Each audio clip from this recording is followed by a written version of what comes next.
Hello dear student, आज हम आपका सरस्वती सीनियर सेकेंडरी स्कूल की ऑनलाइन क्लासेस में आपका स्वागत करते हैं।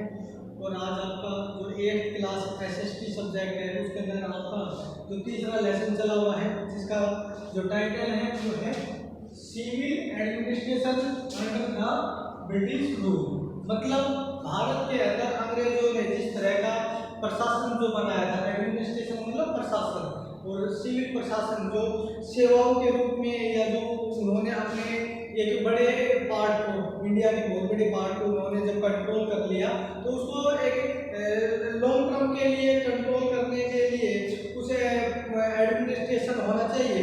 उनके लिए उन्होंने कुछ स्ट्रक्चर बनाया गया और उन्होंने 4 पार्ट में उनको बांटा था। और उनको सबसे पहले उनका जो पहला पार्ट था वो था सिविल सर्विस, जो सामान्य प्रशासन को चलाने के लिए, कंट्रोल करने के लिए, और जो भी एक्टिविटी होती थी उनको इक्वली और प्रॉपरली सही तरीके से चलाने के लिए उन्होंने जो सबसे पहला उनका जो पार्ट था वो था सिविल सर्विस।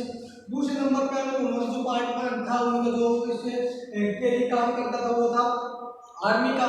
और आर्मी कहीं ना कहीं कंट्रोल करती थी जो भारत जो है, भारत की चारों तरफ में जो ये protect the territory hold the British in India, मतलब भारत के चारों तरफ के जो क्षेत्र है उसको कंट्रोल करने के लिए, भारी आक्रमण से बचाने के लिए अगर कोई होती थी वो आर्मी को उन्होंने बनाया था।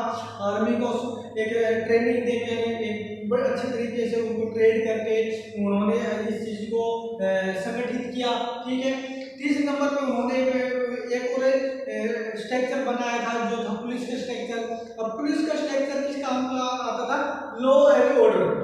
जो रूरल एरिया होता था, जो लोकल जो एरिया होता था उसको कंट्रोल करने के लिए, और वहां पर कंट्रोल के साथ साथ लॉ एंड ऑर्डर, वहां पर कानून व्यवस्था को बनाए रखने के लिए उन्होंने वहां पर काम किया। उसका काम पुलिस का होता था। उसके बाद आता है जुडिशरी। जुडिशरी का मतलब होता है न्यायपालिका, जो आप कोर्ट सुनते हैं जिसमें वकील होते हैं, जज होते हैं। तो उन्होंने एक जुडिशरी सिस्टम बनाया था, और वो किसके लिए? जस्टिस के लिए, न्याय व्यवस्था के लिए। जब किसी का गलत होता है तो उसी प्रकार उसको न्याय देने के लिए क्या किसने नहीं किया, जिसने किसी के साथ गलत किया है तो उसको दंडित करने के लिए, उसको पुलिस करने के लिए जो काम किया जाता है वो कहते हैं जुडिशरी का काम होता है।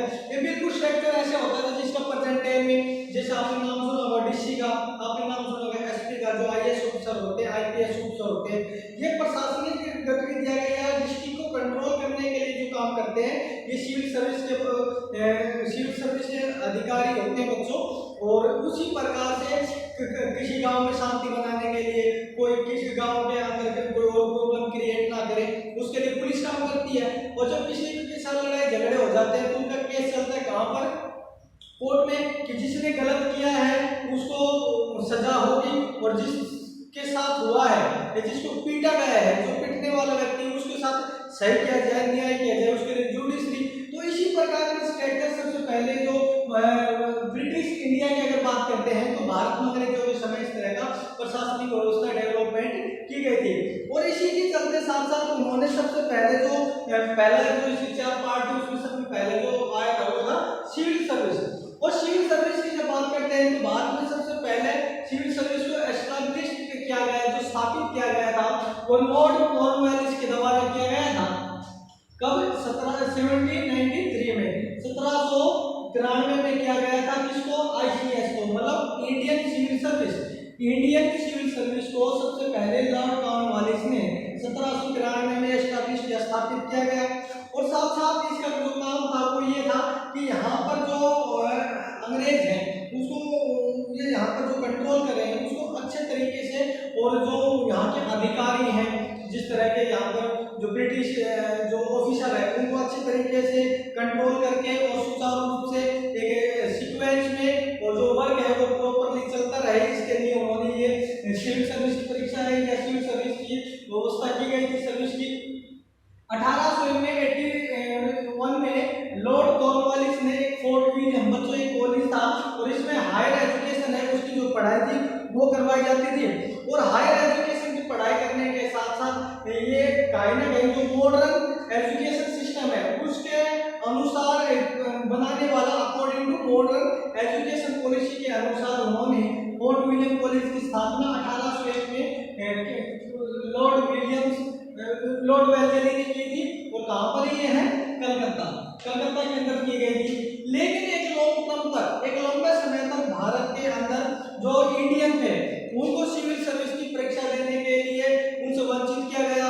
वो कहीं ना कहीं इनका जो स्ट्रक्चर था इतना डिफिकल्ट था, इनके जो एग्जाम होते थे वो इतने ज्यादा डिफिकल्ट थे, जिनकी वजह से भारत के कोई भी जो सिटीजन है वो या यंग सिटीजन है, कोई युवा अगर कोई भारतीय है तो उसके लिए सिविल सर्विस की नौकरी पाना आसान काम नहीं था। उनको बहुत सारी डिफिकल्ट कंडीशनों से गुजरना पड़ता था। अब बात आते हैं एग्जाम।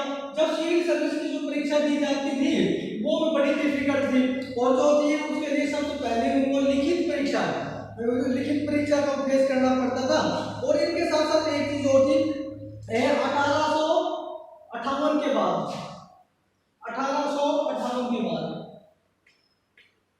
लेकिन एक ग्रेड स्ट्रक्चर निकल के आया, उसके बाद थोड़ा हल्का सा आसान किया गया सिविल सर्विस के लिए, क्योंकि 1858 से पहले ईस्ट इंडिया कंपनी भारत के अंदर कंट्रोल कर रही थी। लेकिन 1857 में जो रिवोल्ट हुआ था, 1857 की क्रांति आपने सुना होगा, रानी लक्ष्मीबाई झांसी की रानी से रिलेटेड आपने पहले सुना होगा। तो वो सब चीजें होने के बाद अब क्या होने लग गया कि यहाँ पर जो कंट्रोल था वो एक ब्रिटिश पार्लियामेंट के हाथ में आ गया था, वो डायरेक्ट कंट्रोल कर रही थी।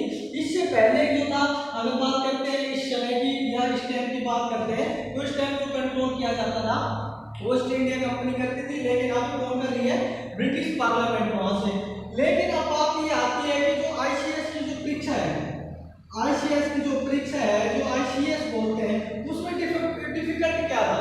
कौन सी ऐसी प्रॉब्लम थी जिनकी वजह से जो इंडियन है वो इसको फेस नहीं कर सकते थे, या फिर इसकी जो सिविल सर्विस है इसके अंदर ज्वाइन नहीं कर सकते थे? कौन सी डिफिकल्ट कंडीशन आती थी? सबसे पहले ये होता था कि आईसीएस की जो परीक्षाएं हैं, जो एग्जाम होता था, एक तो हैंडराइटिंग होता था, मतलब कि रिटन होता था, लिखवा के लिखित रूप से लिया जाता था एक एग्जाम परीक्षाएं। दूसरी बात ये आती थी वो लंदन में होता था। इंग्लैंड की जो राजधानी है, कैपिटल ऑफ इंग्लैंड की क्या है? लंदन। और लंदन में एग्जाम होता था। वो सबसे बड़ी प्रॉब्लम ये आती थी, भारत के लोगों को इंग्लैंड जाने में जो यात्रा की जाती थी, जो ट्रेवल करते थे, जब आप पेपर देने के लिए जाते थे, वो बड़ा कॉस्टली था, बहुत ज्यादा पैसा लगता था, इसलिए वो यात्रा नहीं कर पाते थे। और वो परीक्षा यहाँ पर होती थी लंदन में। और लंदन में जो परीक्षा होती थी उसके लिए एक प्रॉपर ये जगह थी जिसका नाम था हेलरी बरी एक कॉलेज था, उसके अंदर ये आईसीएस की परीक्षा होती थी जो लंदन में था। तो उसके चलने के साथ साथ वहां पर जिस तरह की प्रॉब्लम फेस की जाती थी, एक तो देश से बाहर है, दूसरा है ट्रेवल, जो यात्रा करेंगे वो बड़ा कॉस्टली होता है और भारतीयों के लिए ये मुमकिन नहीं था, उनके लिए बड़ा डिफिकल्ट था। दूसरा तीसरी अगर जो प्रॉब्लम आती थी वो थी लैंग्वेज की।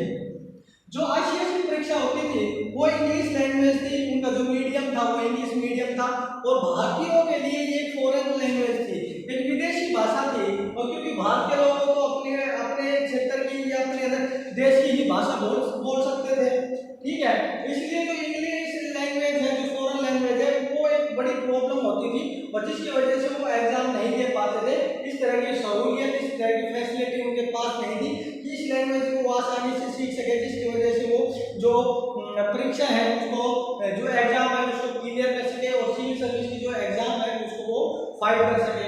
और साथ साथ एक चीज और आती थी, ये एक लंबे इस तरह का स्ट्रगल के बाद इस तरह का जो स्ट्रक्चर बनाया गया, उनको एक लॉन्ग टर्म के साथ साथ कोई भी भारतीय उसको पास नहीं कर पाया, इस सिविल सर्विस को ज्वाइन नहीं कर पाया।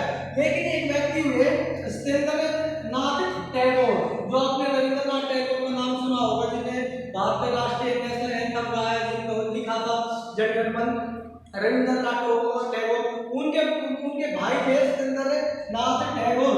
इन्होंने आईसीएस की परीक्षा पास की थी कब? 1863 में, 1863 में इन्होंने परीक्षा पास की थी। और आईसीएस की परीक्षा पास करने वाले, एग्जाम क्लियर करने वाले अगर कोई फर्स्ट इंडियन थे, कौन?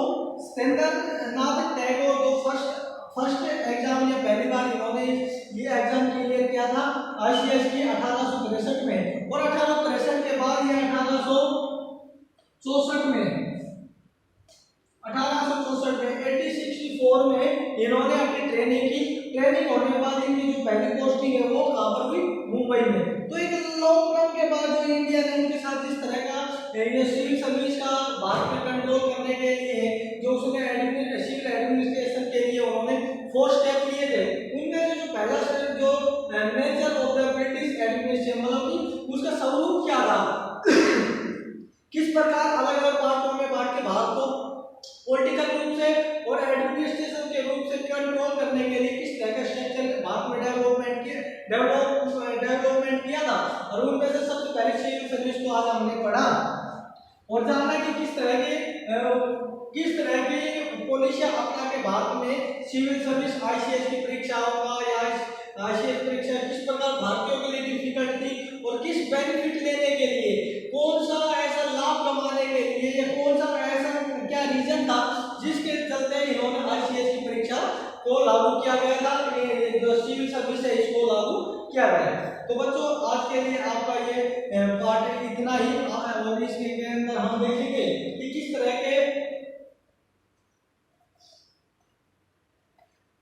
तरह के हमें आज ये आपका तीसरा पार्ट था और किस तरह से भारत के अंदर इन अंग्रेजों के ने सिविल सर्विस का जो एडमिनिस्ट्रेशन जो प्रशासनिक गतिविधियां उनको कंट्रोल करने के लिए डेवलपमेंट किया।